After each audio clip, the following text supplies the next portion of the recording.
So, okay. So, hello again, and welcome from WeDiscover Days Barcelona. For those that you couldn't participate this morning, let me remind that WeDiscover Days Barcelona is an event organized by Pompeu Fabra University within the framework of the Utopia project. The objective of WeDiscover is to discuss the current social problems that the main European cities are facing today. So we expect to inspire you as students in your seeking of practical solution that could be applied at a global scale for the future. So with this idea in mind, we will start this roundtable around communicating climate emergency that I'm going to chair. Let me remind you that you can use hashtag WeDiscover on Twitter to address questions, suggestions, or commentaries to the speakers, and I will translate and I will pass to them. So if you remember, in the recent past, just 4 or 5 years ago, it was not usual to talk about climate emergency, and instead of that, we use other terminology like global challenge, global climate crisis, climate change, global warming. All these terms reflect different perceptions about the problem and have different consequences on public opinion and attitudes. So communication can be used strategically.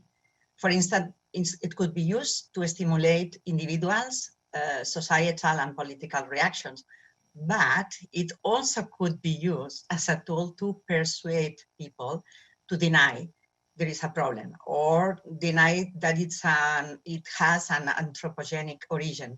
So in this sense, a recent study coordinated by UPF in the framework of the THINKClima project concluded that the counter-movement think tanks who deny climate emergency in the States and in Europe use same communication arguments. So we will hear more about this research in this roundtable. And we will talk of all these things today. Okay, so remind that you can use hashtag WeDiscover to send us your questions. If you don't want to write in English and prefer to write in Spanish or Catalan, I will try to translate it to the speakers. But my idea is that this table should be very dynamic, so I need your feedback as an audience. So first of all, we have to, before to start the debate, let me now introduce our guest speakers. Firstly, we have Eloi Badia.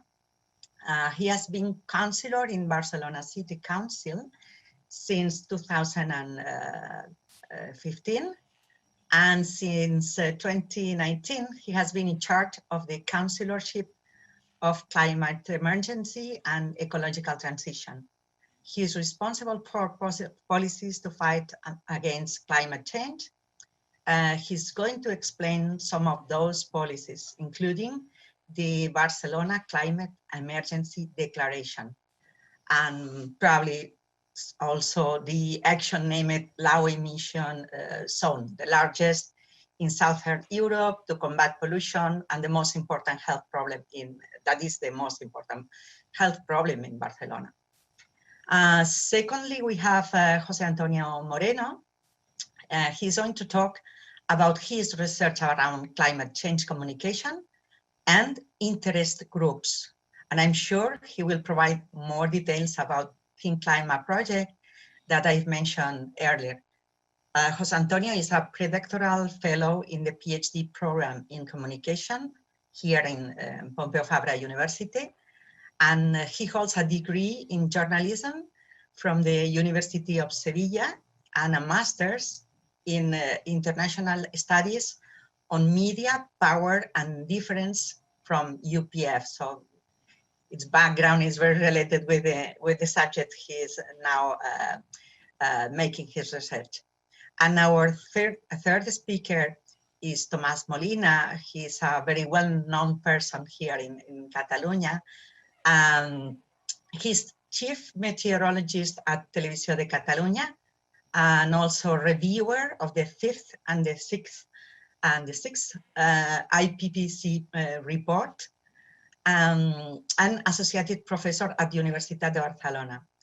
And he's now working on his PhD also. So and this is because we have invited him for many reasons, but one of them is because he is doing his thesis, so his PhD in climate change communication.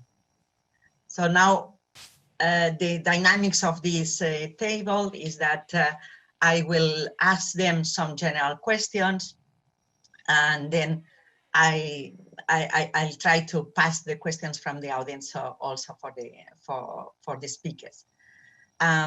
These general questions, I wanted to know what they are working on in more detail, but before of that, we want to share a video that Eloi has sent to us. As you will see, it uses very provocative images and messages. So I'm sure we can talk about it later. So Teresa or Diana, can you share the video? Good. Potser no ho saps, però passaràs a la història. Sí, tu. Tant si vols com si no. Perquè ets part de la generació que encara pot fer front a la crisi climàtica. Segons els científics, el que fem en els 10 anys vinents, o el que deixem de fer, tindrà conseqüències durant segles. Encara no hem assolit el 1,5 graus, i Barcelona ja ha perdut metres de platja. Si no fem un gir de 180 graus, es desencadenaran punts de no retorn que podrien convertir el planeta en un lloc inevitable. No podem continuar esperant. És igual qui siguis, és igual el que pensis, és igual el que creguis. Tant si fem alguna cosa com si no, passarem a la història. De nosaltres depèn com. Això no és un simulacre.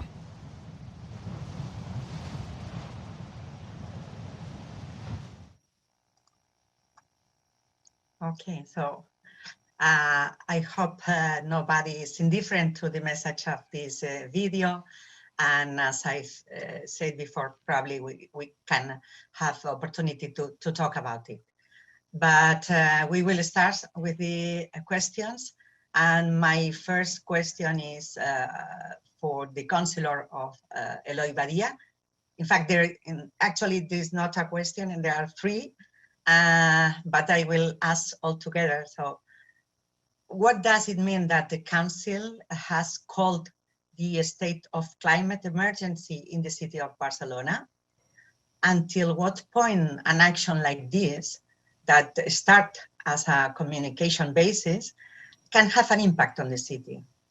And finally, how can we raise awareness about climate emergency without provoking anxiety in the public? Okay, thank you very much, Gema, for introducing me. Good evening to everyone, and thank you to UPF and Utopia Project to invite me to this event. Sorry, because I have only half an hour, because I have another meeting at 4 p.m. related with coronavirus. The actuality, it's too strong these days, but for me it's a pleasure to can share with you half an hour talking about another big and important topic, and talking about climate change and communication. I think it's a good area to relate communication and climate change. But it has a lot of important to talk about communication when talk about the politics. I think that every day it's more clear that the relation with what we have to do and how we communicate what we have to do is something at the same level of importance. No, what the spot that you have seen is the spot that we present. We used to present the declaration of climate emergency that we make in January in Barcelona with the City Council. And one of the most important related how we choose the word emergency. We have the same debate if we have to talk about crisis, if we have to talk about climate change, and we decide to talk about emergency with the idea that we have to go to the action. It's the time to think about it's from the past, and now we have to make steps goes to the action. No? And for me, all the process of the declaration, because the process of the declaration have a participatory process. It's not only the document; it's a process that we have been working from July to January. I think that related with communication, we try to focus on three important problems that we have when we talk about communication. No? On the one hand, is to put on the end, to finish of the people that have been maybe 30 years saying that not exist, that climate change is not a real fact. Not to say that Daniel people that say that it's not our problem, it's just a natural problem, and it's not.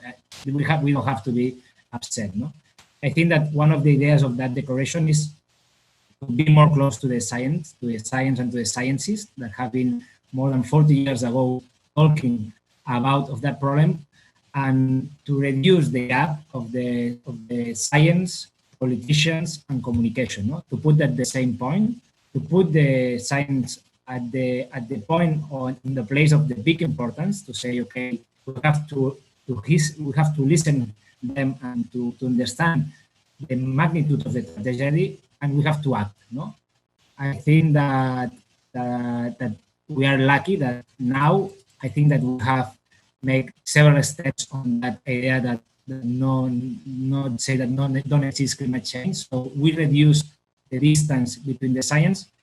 It's true that at the same point we have now some pending points. No? There are some elements that we have to understand better, because this distance is not a casualty. It's related that there is different interests that make us say that this is not a problem. I think that we don't talk a lot who are behind the legislations that are in the wrong direction, and we have been working during a lot of times and a lot of years in the wrong direction, and that's because there are some interests, and sometimes it's related with some knowledge that they don't want to lose. No? And I think the science have a strong role to say, okay, this is the reality, and we cannot say that this is not true. No? And for us, it's very important to put the science in the center. No? We start the declaration with Ep Canadell, a very important science we have here in Catalonia, talking about climate change. For us, that's one important point. No? The second point is because sometimes when we talk about climate change, we imagine the polar bear in ice, and the ice is broken, and that is a very powerful image, no? A very powerful message. When you see all this image, it's very powerful, but sometimes it's far away. No? For me, the feeling that climate change is a faraway problem and is not connected with my real life. No? So one of the inputs that we put in the declaration, which are the impacts of climate change in Barcelona, no? To try to connect the global with the local. So we talk about torrential rains. We have that now. We have more intensive rains. We talk about the increase of heat wave. We talk about extreme weather events like Gloria. We talk that we are losing biodiversity. We are in a strong regression of birds, for example, in Barcelona, and we are losing, for example, the sand of our beaches. No, so it's real, it's happening, and it's not so far away, and we are part of the solution, no, of that problem. And finally, I think that maybe it's the most complicated is that, okay, we accept what the science are telling us. We understand that is a big problem and that is a local problem. What do we have to do? And that is the last step, no? Because sometimes it's not related the importance of the problems and the big problem we have with the actions. The people don't understand. It is true that we are in one of the most I think one of the biggest problems that we have as a society. What we are not doing anything, no? Or what the steps are so slowly, no? And that's one of the topics that I think that when we talk about anxiety, this feeling that, okay, I understand the problem, but I don't understand the solutions. And sometimes what we try to make is to make the solutions are simple. Sometimes we say, okay, what we can do, you can change your lights, your home, and you can put efficiency lights, or you can make recycling at your house. That's important, but I think that we need to go far away. We have to talk which is the main axis that are producing this problem. We have to talk about that we need to change the how we generate the energy. We have to talk about the end of the decarbonize the power generation. We have to talk that we need to change our diet. We have to reduce the animal protein. We have to change completely our mobility. We have to talk about how we move the commodities and people around the world, the big distance. So sometimes we try to reduce small actions, and we talk that we have to talk to big actions and have a very structural on economy. That's one of the problems, that to solve the problem of climate change, we have to solve the problem of a model of economy that don't introduce the environment point of view. On the other hand, we have to broke the idea that it's an individual problem. It's true that we have to make pressure to the people as a personal consumer. That is one of the topics that it's creating anxiety, because we made a lot of pressure that is your fault. But we need to talk that we need a common solutions, society solutions. So it's important that we use public transport, but maybe we can create a low emission zones for all the city. This is a measure that we decide between all the people that we will make this effort together. Or we can talk about how we're recycling the waste in my house, or we can talk that we need to implement a door-to-door model. We need to change the model of recycling, and we have to change together. Individually, all the city have to change and to make more impact. Or we can know that it's true that we can promote organic food, but we can decide that we want to change all the food in our schools or in our hospitals. So the idea is not only focus on individual actions, try to focus on a global and collective action. That is one of the ideas of this declaration. And related to the anxiety, for me, one of the topics of the problem is that this idea. I think that a lot of people understand now very well the problem, but they don't understand what we want to do to solve. Majority of the young people that they are a mobilization on the streets, and they are suffering this pressure to say what we can do, and I don't have enough tools to make the change, because maybe they are committed with I don't use fuel combustion cars. They use the bicycle, but they have no tools to say why it's not a general measure. So in the meantime that we create this realistic plan of action that has to be important, has to be ambitious, I think that we try to reduce the anxiety, and at the same time we decide that it's a cooperative, a collaborative challenge, and we have to make an effort together. I think that we can make more pressure, and we have to say very clear, there exists the solution, because sometimes they're trying to say that there is no solution for that problem. It's a problem that maybe have only 30, 40 years ago. It's a very young problem. It's not a humanity problem. So we have to create in very short time, and we have to say that it's easy to solve this situation. But it's true that we have to talk about another model of economy. We have to talk to reduce some privilege, but we have a big motivation to make this that is the nature. Nature can survive without us, but we cannot survive without nature. So I think that we have a strong motivation, and we have the power of the young people to say that we have a solution, that we can implement it, and that we are in a hurry, that we are in emergency. Thank you very much. Thanks to you, Eloi. From the organization, they've told me that the video was in Catalan. I didn't realize that it was in Catalan. I'm so it's familiar to different language that always happens. So they told me that I have to explain what happened in the video. The image is the statue of Christopher Columbus, that it's a symbol of Barcelona.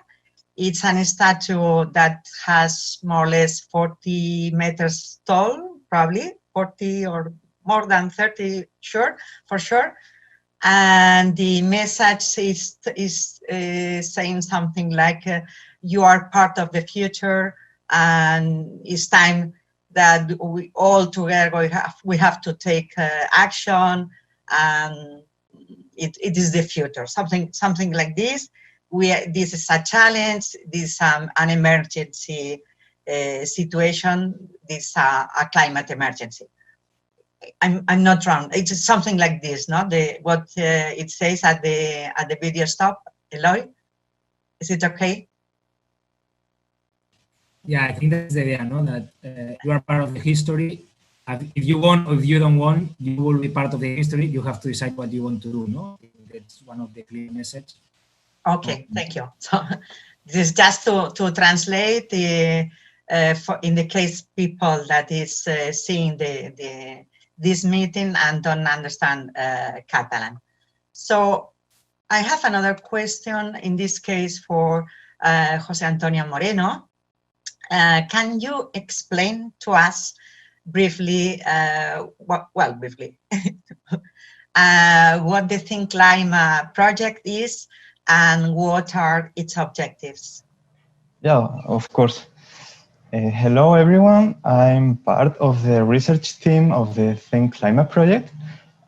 We study the climate change denial in relation to interest groups, with a focus on communication.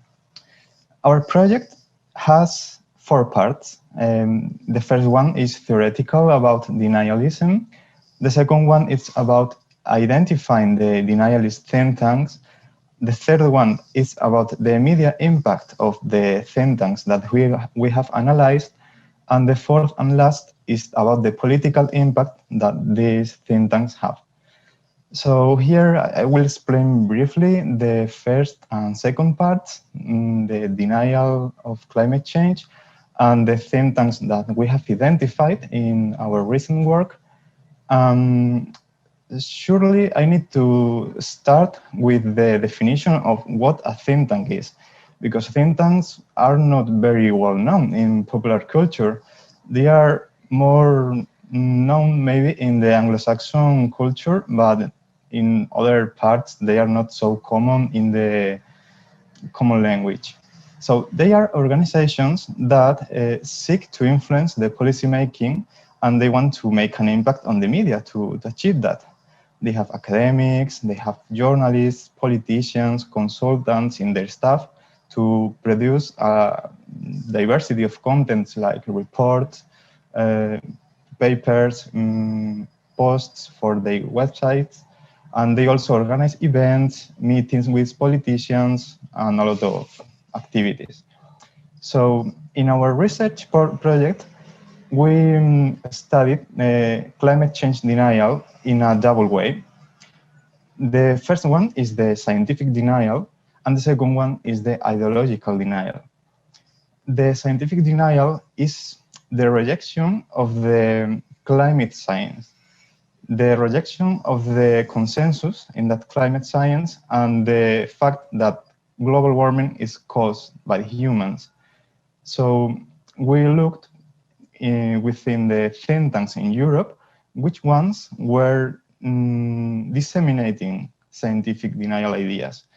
And we found 8 think tanks in 6 countries that disseminated in their websites reports, web posts, news, and events about climate change denial.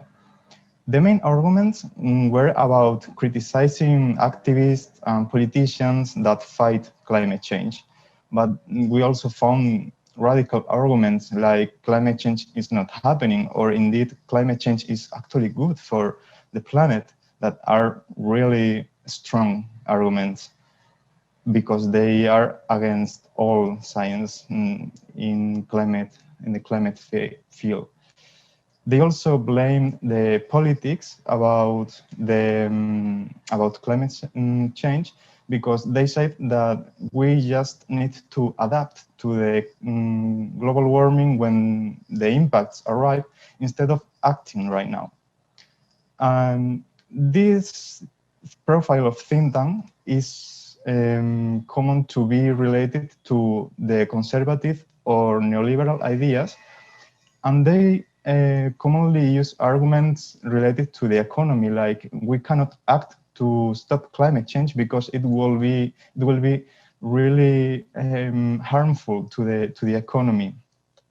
And we also did an analysis on the profile of people involved in these think tanks, and we found that more than 80% of people are men, and they are mostly neoliberal profiles.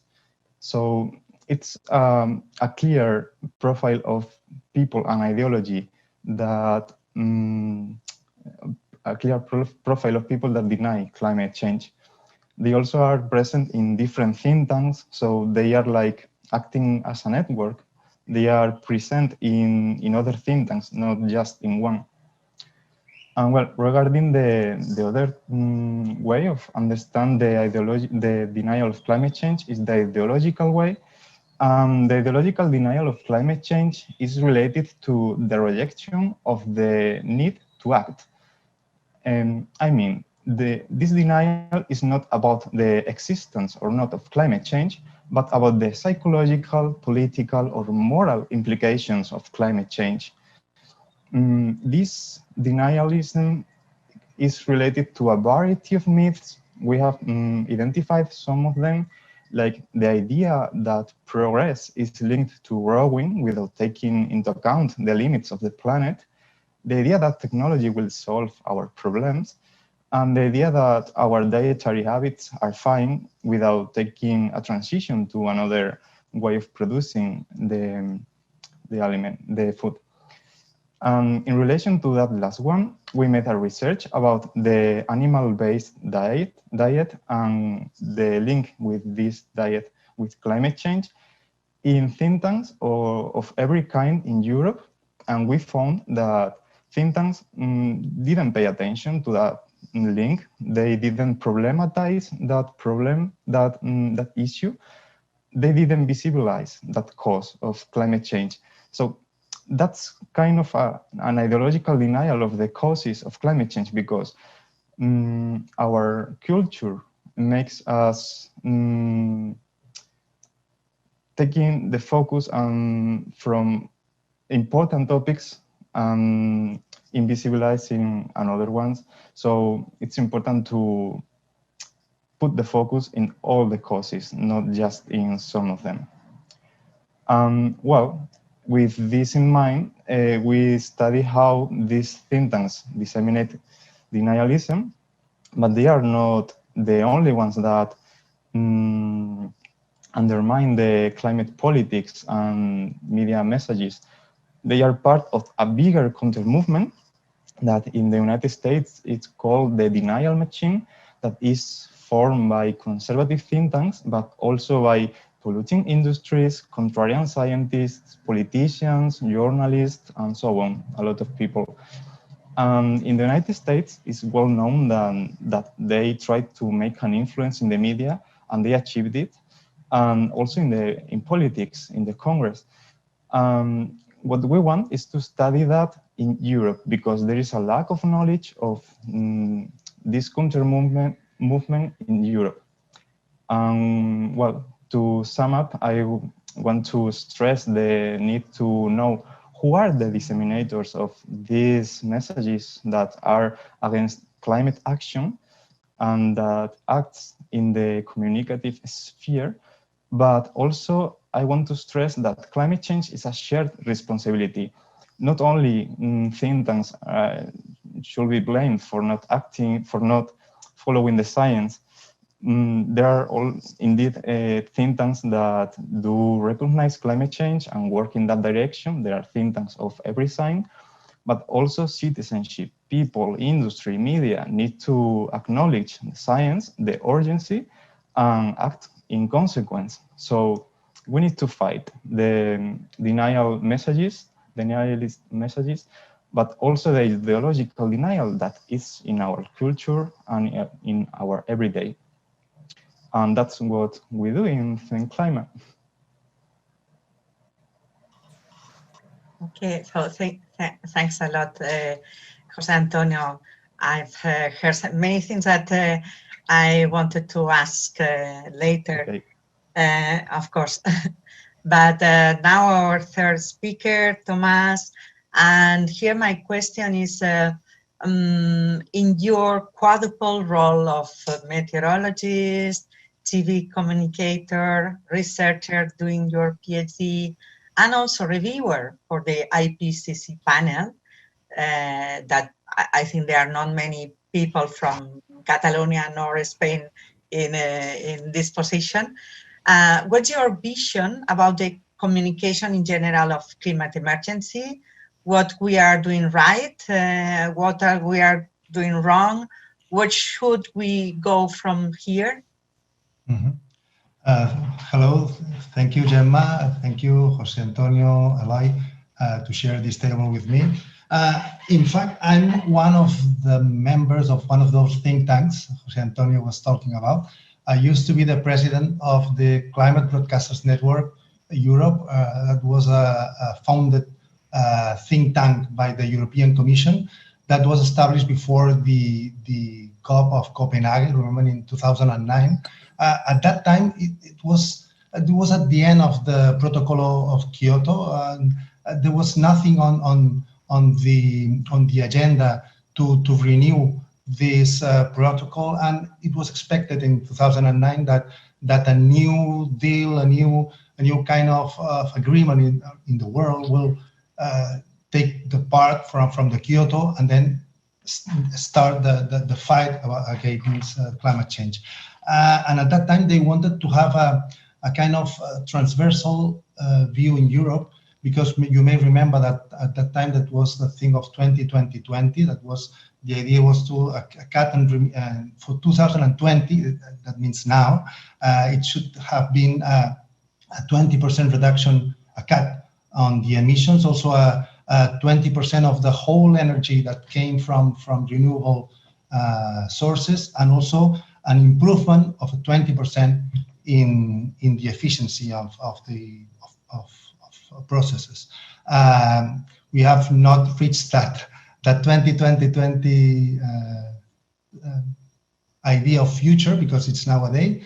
But our role at that time was to make this kind of global perception in Europe, to try to people get was close to the idea of the European Commission to establish this kind of economical appointment for 2020. I think we did it because that was a good position of the European Commission, and Europeans, we have been the most advanced countries in the world to try to push forwards the fight against climate change. But let me say that climate change is a bad thing. But we are all humans. We are not humans, we are animals, in fact, because we are humans, but that we have the same behavior as animals. I mean, if you see someone with a knife that wants to kill you, you will fight, you will run, but you will react immediately, because it's something that will happen to you or maybe to your life. Then we are supposed to react to the emergency, to what's something that is going to hurt us. But when this thing that is going to hurt us is not a real thing, it's something that we talk about or something that may happen in the future, our reaction is like an animal. It's, well, let's see what happens in the future, and we will act in that case, in the case that thing that they say that will happen in the future will affect me, myself, and to take action. But I think that this emergency of the COVID now is giving us some light, even in the case that that is not a good news, not good news, the COVID pandemic, but it's very, very similar to the communication of climate change. COVID is something that we cannot see. It's kind of something that is in the air that can make me sick. It's difficult to know which is exactly the problem, but we know there's a problem because we know somebody that maybe has died or has been extremely ill, or we have a hunger, we have something that is around us that it's maybe harmful for us. So it's not real, or not, it's real, but it's not tangible, but it's here. But at the same time, when politics or scientists go to the TV and they talk about COVID, they do not know exactly what's happening, and you have the feeling of that. It's like learning while working. They talk about a vaccine, but it's not still there. They're having some troubles on the vaccine, and they say next year will be here, but they're having troubles. You don't fully accept their explanations, because they say they are teaching me, they are cheating me, they are not saying the truth. But at the same time, you see that they are working on that. So it's something that they work, they do not know, they keep working, but there's too much noise in the communication. So you still like, something is happening to me, they should know what to do, but they do not look like they know what to do. And this is something that is happening to us, which is a bad news. We know that it's not good in any case, because it's bad for economy, it's bad for my life, for my career, for everything in my life. It's not good, COVID. So it's maybe the first time that the whole world is facing a bad news around all of us. I could say that the climate change is something similar to that. It's maybe not as close to our real life or everyday life, but it's also close to us. When we talk about climate change, we usually talk about the end of the century. I will be dead at the end of the century. Maybe most of you will be alive, but most of you also will be dead. So it's difficult for me to be very aggressive against something that I will be dead at that time. No? But at the same time, it's happening. So the communication of that is somehow tricky, because it's changing.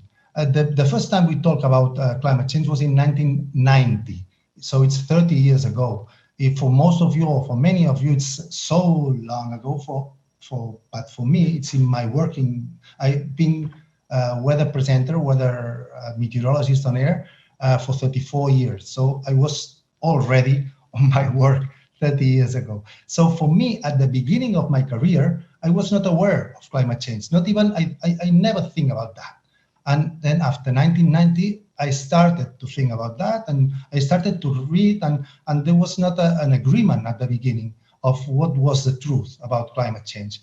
During the 30 years, things have many scientific results, and the agreement on the science perception is quite unanimous. I mean, everybody is agreed. Almost everybody agrees that climate change is occurring, and it's every day more close to us, to the actual moment. So, but still, there's a lot of uncertainty when we communicate climate change. At the same time, it's not something that's going to happen to me or to you tomorrow. And if it happens to you tomorrow, it will not kill you in the terms of attack or react to run away. And in many cases, most of you and me would love it, because everywhere in the world where you go, you say good weather, and everybody in the world would say, wow, lovely weather is what we have here in Barcelona. It's a nice day, sunny, nice temperature, not too much clothes on me, going to the beach. That's a good life. I want to be my whole life in California. No? If you are a person who lives in Siberia with 23 or 40 degrees, no, 40, no, 30 degrees under zero, and they said, you want temperatures about 20 degrees? They would say, yes, I mean, with no doubt, yes. So global warming is not seen for many people as a bad thing, but maybe as a better thing, a better way of living outside. So keep in mind that the message of communicating climate change, in some cases, in your inside, in my inside, it's kind of, I love this weather. So, and at the end, there's a real thing that change, that things are changing. We have in Barcelona, you have a different kind of mosquito with a tiger, and when it bites you, it's you have a big hurt in your skin. We have different kind of birds. We are realized that in our classrooms in the city of Barcelona, for example, temperatures goes up to maybe 37 degrees during class time from May to October. So the normal classrooms cannot be like this, because they need air conditioning, because otherwise the children, the boys and the girls they're not studying anything. So things are changing, but in a little way. In a little, we don't have the perception of real change, but the evolution on that. How we can communicate that? It's about news again, climate change, because although most of us would love sunny weather and warm weather, the fact is that that brings more dry times, more hot spells, difficult times for agriculture and even tourism, and so it's bad news. How explain that? I've read an article. The name of the article, let me check it, because I always forget the names. It's Preaching to Different Shores: How to Motivate Dismissive, Uncommitted, and Alarmed Audience to Adapt to Climate Change. We need to find, that's the purpose of my research and my PhD, who's the one who has to talk to the people to talk about what climate change or climate emergency or climate action. Who's the actor to give the message? What type of message? What type of message means people work talking and talking and talking. We're kind of fed up of talking about climate change. Most of us, especially TVs and newspapers, it's a kind of information that is, we have talked too much maybe about that. Which channel? Is now the media is still a good channel to give this information to the public? Maybe the Twitter, the Instagram, the TikTok, the REMS, I don't know. And what are the focal points? Which are the main messages, the focal messages to be spread around the world that could serve from Asia to America, to Africa, or to Europe? These are the points of my research now. But as the end, as I summarize my first intervention, I think that we can learn of what's happening now on COVID, and we have to learn how this message to the society has been understood by people, by me. We are afraid, we are reluctant to know, we are not fully committed to the one who talks to us. It's very, very similar to what happens to climate change. We need to learn from that to also communicate about climate change.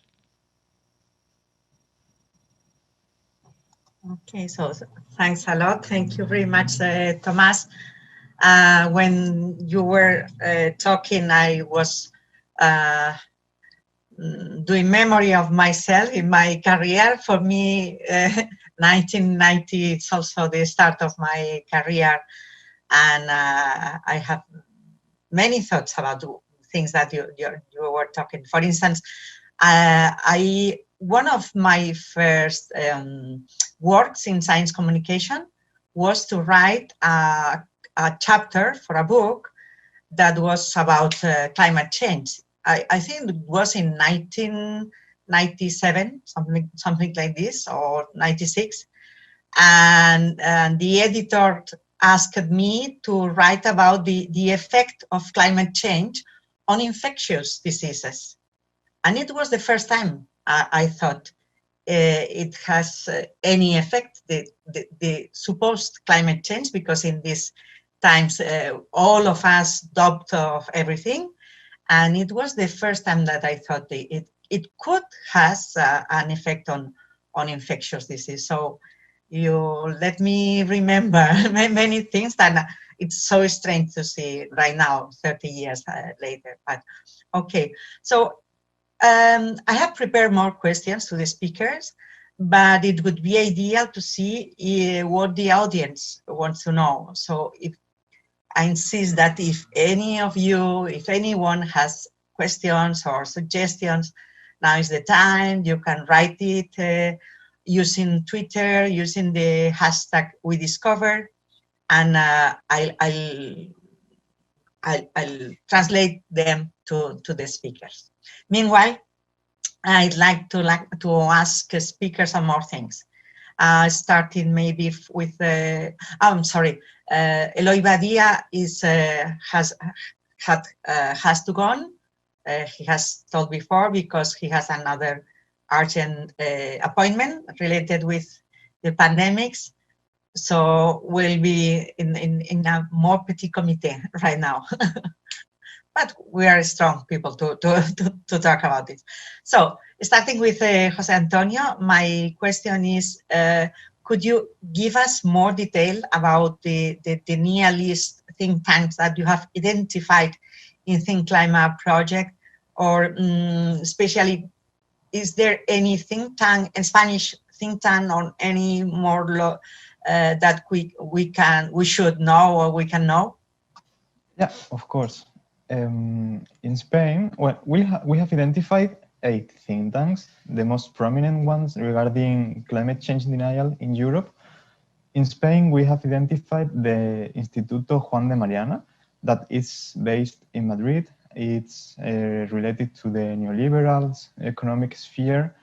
They have been very active in the years of the solar power a decade ago, but undermining the transition towards the solar power because they presented arguments around the cost and effective reasons and the efficiency of the non-renewable power. They are active also right now, but they were so active in the past, in the first decade of the century. In Europe, we identified in the United Kingdom 3 ones that are the Center for Policy Studies, the Institute for Economic Affairs, and the Global Warming Policy Foundation. This last one is specifically about climate change denialism, and it was found to bring together skeptical scientists and disseminate their job and their papers and events and to divulgate to the press what they were working on. In France, we identified the Institut Économique Molinari. In Germany, the EIKI think tank that is about energy. In Austria, the Austrian Economic Center, and in Switzerland, the Liberals Institute. They are all in the same path of conservatism and neoliberalism. They defend the free market, the low interventionism of governments, and they criticize every regulation about environment and climate change topics. I don't know if it's more clear now, the profile. Yes, yes, of course, thank you. But Okay. because, a question also for you. In THINKClima, you analyze only denialist think tanks, or you also analyze non-denialist, so climate change? I get the point. Yeah, mostly we analyzed the climate change denialist think tanks, but we also did a paper about all think tanks in Europe regarding the climate change and the diet. We focused that paper on climate change denial by ideology. So the focus is on climate change denial think tanks, but we also did this other research about general think tanks. But general think tanks don't deny climate change in a scientific way. If they do so, they do in an ideological way. Okay, thank you. Yeah, so, okay. Yes, So I was yes, looking please. for information about this Juan de Mariana Institute because I didn't know about them. The ones I know is the Koch brothers, no, this industry on United States, in the USA, yeah. They are quite active in funding all kind of information that goes against well, I think the idea of communicating the denying, the being against the climate change is not real going against the climate change, but going against little things about the climate change and make it big in terms of communication, and also in how to react, how we work or what we do against climate change. I think these two lines of work, it's what they focus on. The part of looking for little disagreements in terms of, for example, of science, of published science, they make it big, and also what to do to fight climate change. They keep giving different perspectives of what would they will do, not doing this but doing that. So it makes a lot of noise and brings to put more on debate what's happening. Also, it reminds to me to an article I read about the tone that counter movement use, because they analyzed the research of the IPCC and scholars on climate science and the research of denial scientists, and they found that the discourse of the denial scientists, even in papers, were more full of metaphors, aggressive words, and more directed to undermine, not to construct some knowledge, but to undermine the knowledge that exists. So they have no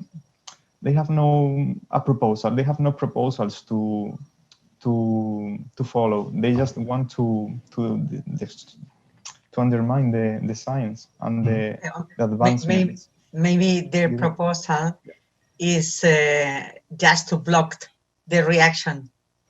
No? or to put noise. My idea is they try to make noise, to make noise that will slow down, of course, the decisions, the process of making decisions. That is especially important in United States, because in there they also have kind of universities, or in fact universities that have their own publishing systems. So you can have science, which any kind of science that can be published on the publications of those universities, and then that gives you the structure of being in the same structure as the common science of the rest of the world. It's well done. We have to know that the Koch brothers are the owners of the most important companies of coal and sometimes even oil distribution in the United States. So it's an energy in industry, and they try to slow the steps against the coal and the renewable energies. And Tomàs, did you have any personal experience with this Spanish think tank on another, not the Spanish, to feel the pressure of these think tanks personally on you and your work as a reviewer, as a communicator? No.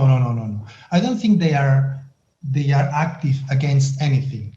Okay. My point is that they cannot be active against, because it's too many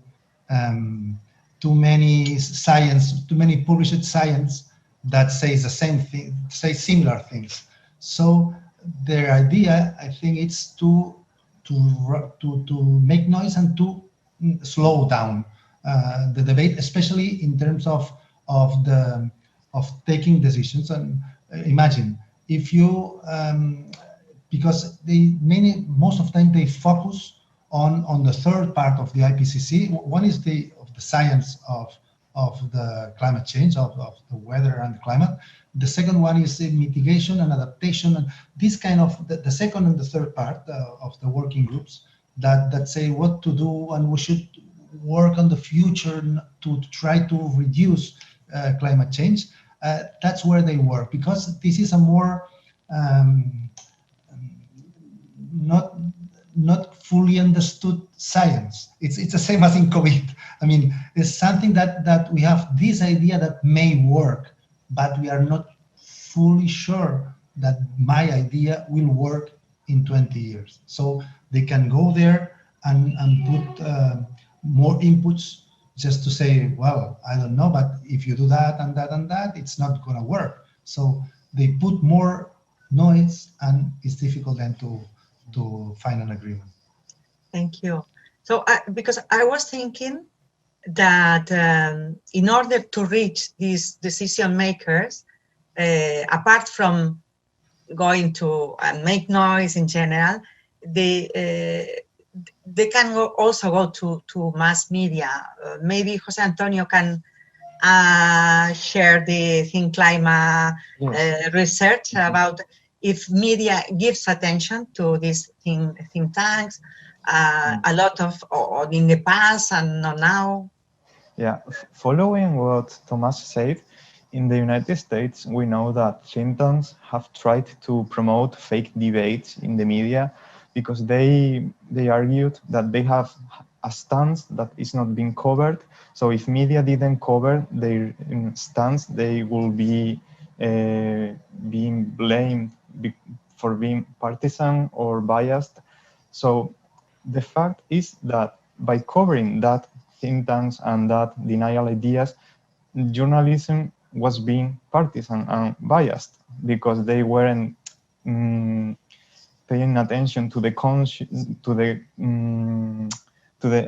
consensus on science, and they were making prominent a small part of skeptical people that were against the general science. So here in Europe, we don't know so much about the impact of these think tanks and this counter movement, but we are studying it. It's our ongoing research and actually part of my thesis.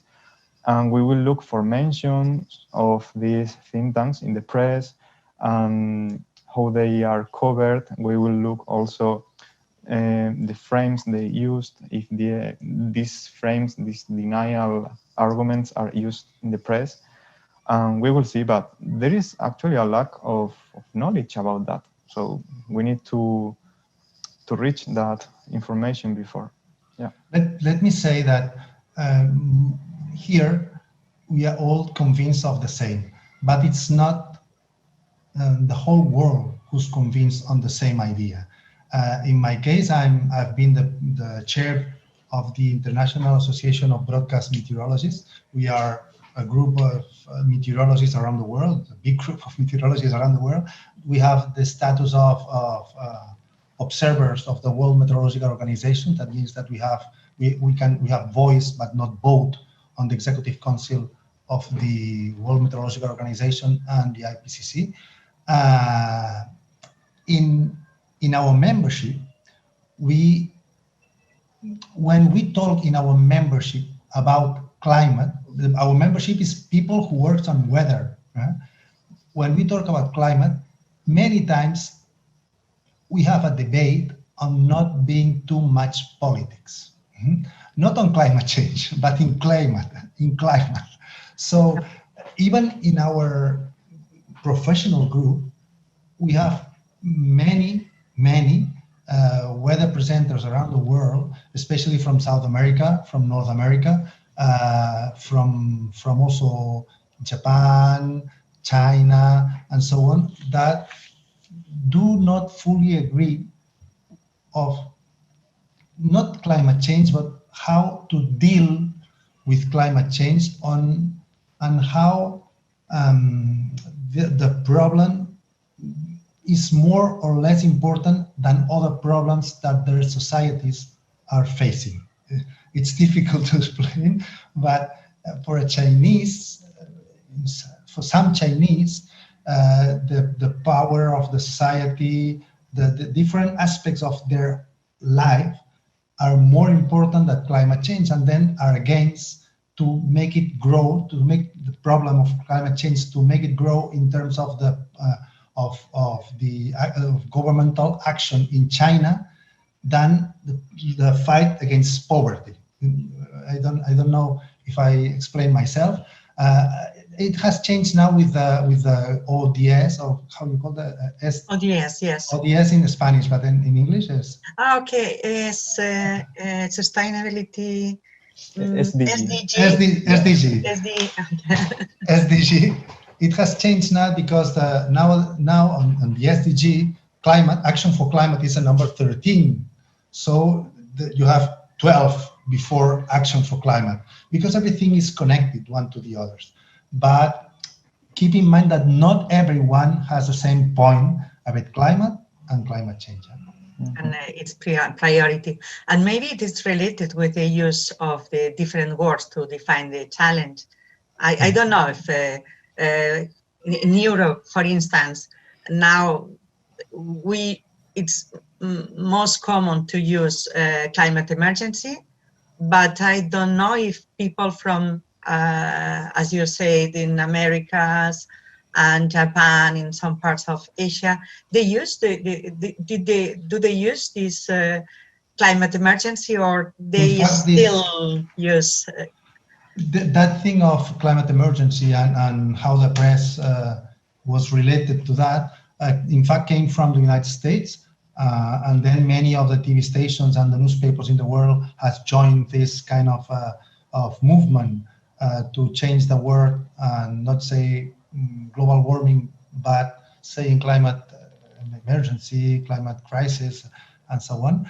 I have to say that back in 2009 with the Climate Broadcasters Network, we were talking about that, about finding a kind of crisis or a message which was very, very strong and aggressive. And we decided no at that time, because you cannot keep a crisis or a end of the world lasting for months and years, because it's counterproducent. So at that time we decided not to go in that direction, and we decided, you may have heard about that, about you look to your back, how do you say it? On your backyard. Look to your backyard and see what happens around you. Is your backyard the same as it used to be maybe 10 years ago or 20 years ago? And everybody would say, no, it's different. Something has changed. That was one of the ideas we spread around Europe. I didn't know this action, that it's really good to to have the people thinking in more ordinary things and more next things. This is the idea of the image of a beer into the eyes, or the idea of a statue of Colón or your backyard. So, okay, I have some more questions. We have no questions from the public, so I will ask you some 2 or 3 more, and maybe we will finish a little bit before from 5, because it's not reason to be as long as we should, because you are one speaker less than we thought. So if you agree, we will finish the roundtable a little bit earlier. But I have a question related with this idea, with the video about Colón and this kind of message. How's your opinion? Probably we can start with José Antonio. Well, I think that my stance is more practical, and I don't think that there is an optimum, just one optimum way of communicating climate change. I think that in environmental communication, we lack arguments and ideas to communicate the complexity of the issue of the climate crisis.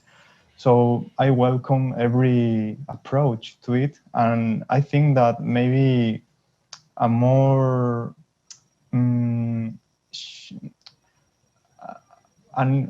a perspective more related with a shock will be useful for some people, but for others will be blocking. For other people, logical arguments will be better, but for others, the emotive ones will be more receptive. So I think we should combine all kind of ways of communicating it, because people is diverse, and every person is a different mind. So I think we should combine ways. Okay. In my case, I think that I would focus more, for example, what is climate crisis? We need to say this way. There's something called nowadays climate clock. It is in the middle of New York, on what's the name of that square of the center of New York that the 2 avenues go like this and has lots of screens. I don't remember the name, but you know what I'm talking about. And yes, but I can't remember neither. There's a clock there saying how long we have to fight climate change. And this is because we have the Paris Agreement, and the one that says that we need to be at 2100 with 2 degrees, even if it can be 1.5 degrees over the pre-industrial times. No? For having 2 degrees at the end of the century, we should have in the atmosphere a number, which is the concentration of CO2 of between 350 and 380. This number of these concentrations part per million CO2 on the atmosphere, that gas will force the atmosphere to be in a temperature 2 degrees below the temperatures that used to be in 1850. But nowadays, today, we are 411 part per million of CO2 in the atmosphere. This is now. And the increase is in 2.5 part per million per year. So 411, 200.5 per year. So if you multiply per 10, it's 25, plus 411, it's 436. In 10 years, we will be at 436, which is more than what we was expected to have at the end of this century. So this clock shows how on the emissions we are having nowadays, today, as an average, in 8 years, we will reach the agreement of Paris for 2 for 2100. Wow. So in 2030, we will be the same position as it was expected to be in 70 years. So that's climate It's an emergency. acceleration of what it was expected. This is the climate emergency. Or we act now, or we will go to the second or the third scenario of future.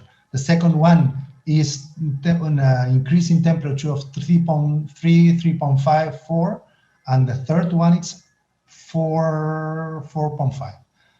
That is at the end of the century, but in the middle of the century, we will have, for example, in Catalunya, here in Spain, more days of temperatures be over 40s. When you have the 40, you cannot have your normal life. Once you go up of the 40s, your normal life has to change. And it's going to happen in 10 years. In 10 years. That's important to understand. That's why it's an emergency. Mm-hmm. Okay. So thank you very much. We have a question here. I see Ana Iglesias Mialaret. Have you seen this question?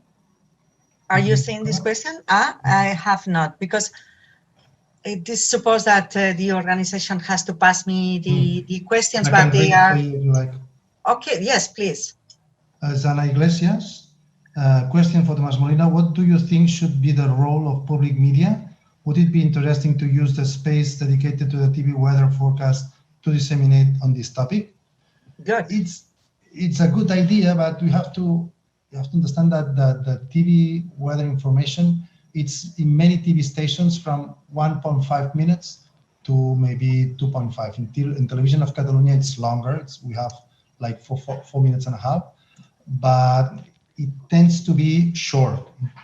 Commonly, it's 1 minute and a half. So we can use maybe 10, 15 seconds to talk about other things, or maybe 30 seconds to talk about other things. And then to pass messages on that, you have to do it in 15 seconds or in 10 seconds. It's not easy. In Television of Catalunya, we tend to do that, especially in the afternoon. We lost you, Tomàs. I'm sorry. I cannot hear you. The image has been frozen. I hear you both.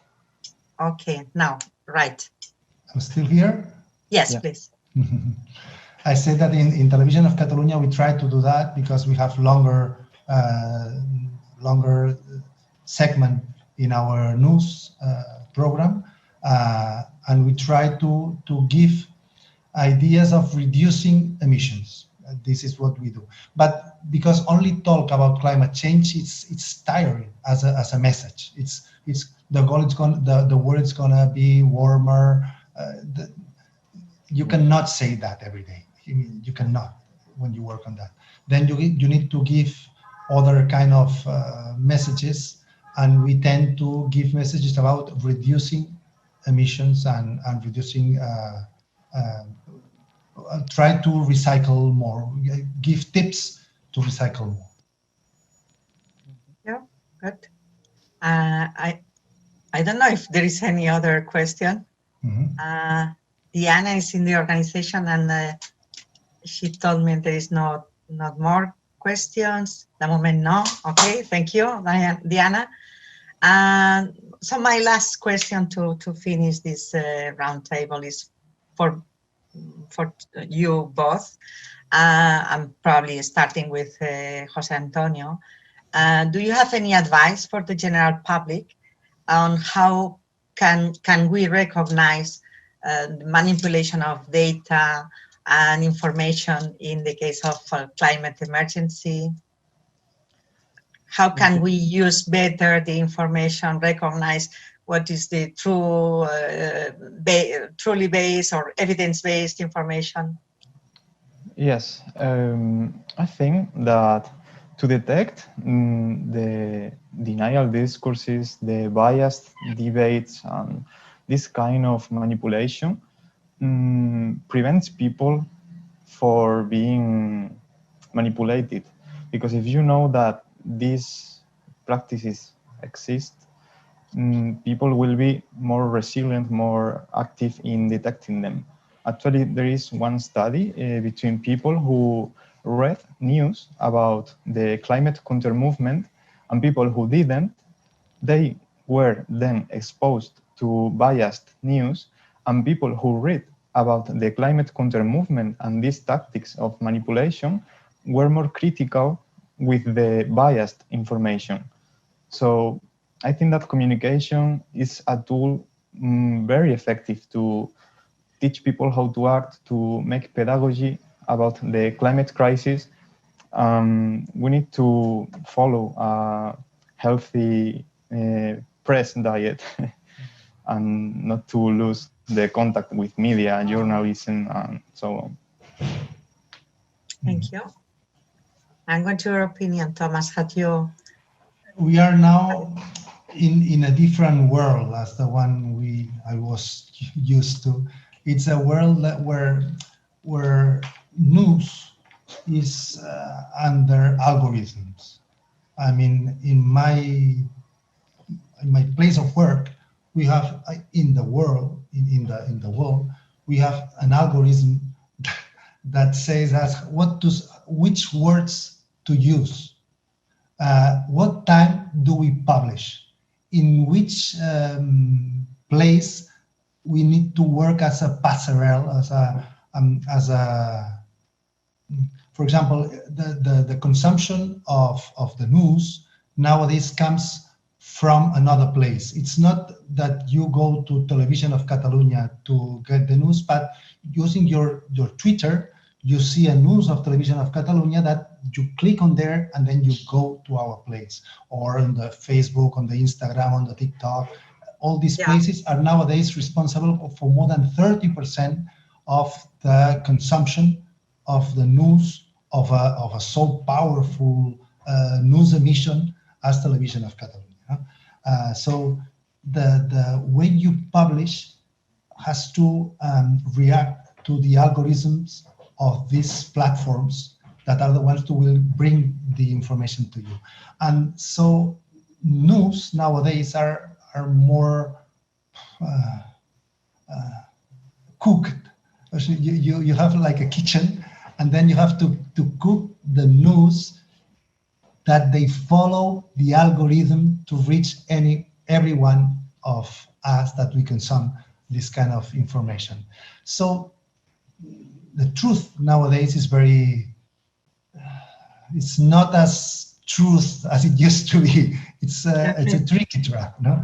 And especially also in terms of climate change and climate crisis and so on. So welcome to this new world that is different. We have talked about many times about how nowadays is the information reaching the public. No? You now need to know where you put the information, which words you use, and so on, more than the information you want to pass through. That's something you need to know, because otherwise you will not reach the public.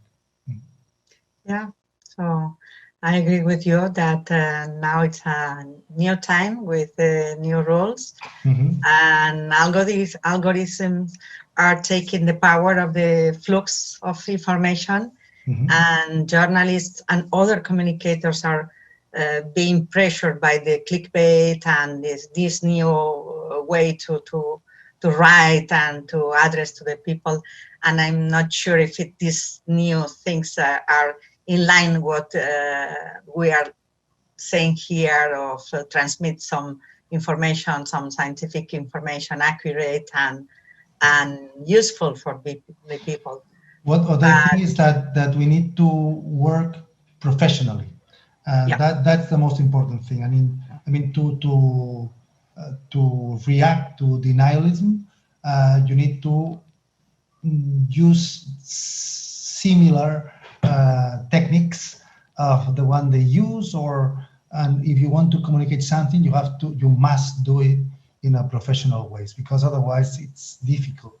You go to the not only to your audience in here, for example, in my case in Catalonia, but if you want to the whole audience of the world, you need to work in the same kind of professionalism as the others.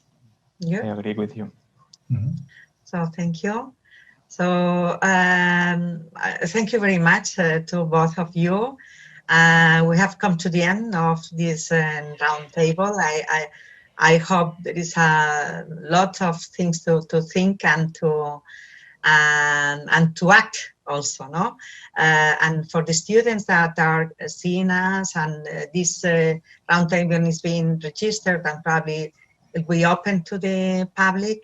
I hope this roundtable inspires you, not only in your personal lives, but also in your professional lives and personal, and give more ideas and more solution for the future. So thank you again, and I hope to see you very soon. Thank you very much. Thank you very much. Bye-bye. It's been a pleasure.